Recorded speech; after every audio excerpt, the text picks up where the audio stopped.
আল্লাহ বলে, কিরে ফেরেশতারা, ঘটনা কি? এত খাবার কেন? আল্লাহ রোজা রাখছে। কি চায়? আল্লাহ ক্ষমা চায়। তো খায় না যে তৃষ্ণার, তো আল্লাহ আপনার ভয়। আমারা দেখছে না, আল্লাহ আপনারা দেখে নাই। জান্নাত দেখে নাই, আমার জাহান্নাম দেখেছে আল্লাহ কিন্তু জানে। তারপরে ফেরেশতাদের মুখ থেকে বের করা হবে। সুবহানাল্লাহ পড়ে।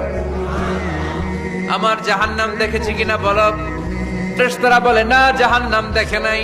আমার জান্নাত দেখেছে কিনা বলো। জান্নাতও দেখে নাই, কিছুই দেখে নাই, আপনারেও দেখে নাই। আল্লাহ এবার খুশি হয়ে যাবে।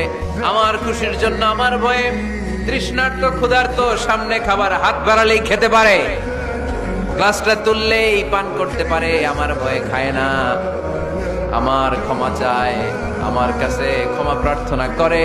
এখন আমার বান্দা যা দোয়া করবে, বান্দার সব দোয়া আমি কবুল করে নেব। আল্লাহর ভালোবাসা সফট কর্নার খুব গ্রো করে, যোগ্য যে খুব মারতে হবে।